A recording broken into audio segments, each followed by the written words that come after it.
Just a quickie from Malta, and I want to show you the bottom of two very fine early 18th century candlesticks. And what I want to show you is underneath them.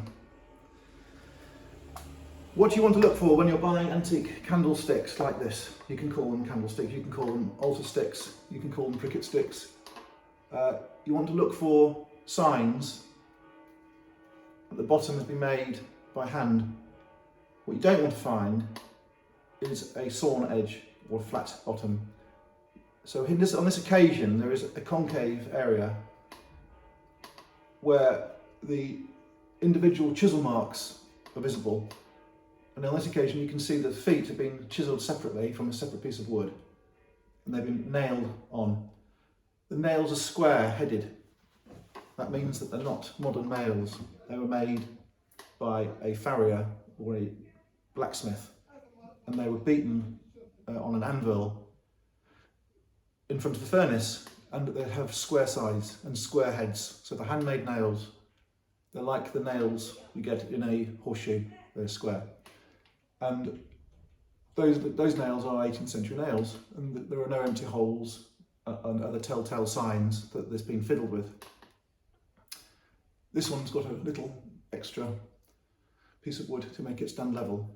So when they make this, there are elements that are turned, for example the top, and there are elements that are not turned on a lathe, and the elements that are not made on the lathe have to be hacked out of a block of wood by hand, and they are made in chunks. So there's a piece of wood here, forget the feet, they're added after. There is a chunk of wood here, there is another piece of wood running from here, I think it goes all the way to there, and they use a vise and a workbench, and they laboriously saw and hack and chisel, and in the end they would use a sandpaper to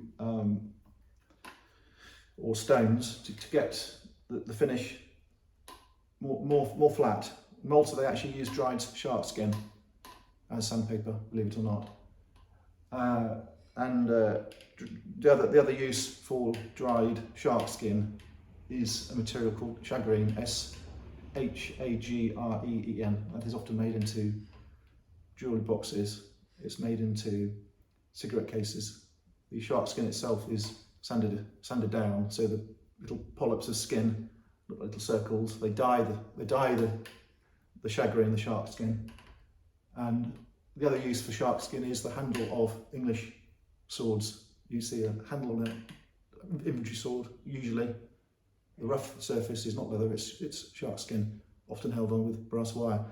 Sorry, I'm digressing. So we have these candlesticks, and when they've got it smooth, they wipe gesso, paint gesso onto it, and they can further sand it, further get the finish just right. And what they will then do with the finished gesso is they will paint it with a glue paint, which is called bole, B-O-L-E in England. It's called bola in Malta, or bolo, I can't remember which one. And then the glue paint dries. The glue paint is also gesso, but it's got rabbit glue inside it. And when the rabbit glue impregnated gesso, the bowl is wet, it becomes sticky to the touch. And then on goes the gold leaf or silver leaf. So here you have a yellow bowl, which is often used with silver leaf, and you've got the residues of silver leaf. Most frequently you'll find a red bowl with gold. So this has had silver and black paint. It's rather nice, from about 1700, probably Spanish, not necessarily Maltese stick. Whether it was in a church or not, I don't know. It's lost its spike, and it's lost any top. It might have had a top like that, but often these are added afterwards, as is this type of candle holder. Usually they had a spike for a beeswax candle. So this is an example of a platform added to a bottom of a candlestick. You can't see how old the candlestick is very easily. There is evidence in there that it is handmade, but you can see from construction it's more simple, and this will date from about 1890 to 1900. That will be Maltese. That's lathe made, and it's sawn and hacked out on the bottom. This carving here is probably wood, it could be plaster. This is just tin, this is steel. So there are different grades of candlestick. This is a very old candlestick from Pear. You can again see the antiquity, not just because it's in slightly knackered condition, it's the way it's made.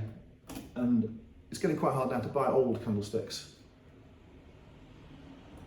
This has had elements turned on a lathe as well, and it's had elements which have been hand carved.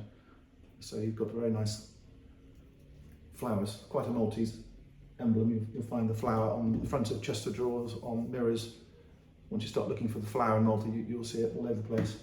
So we've shown you some candlesticks. We've had a chat about shark skin, and we've had a chat about square-headed nails. These are the clues and some of the little things to look for. Thank you.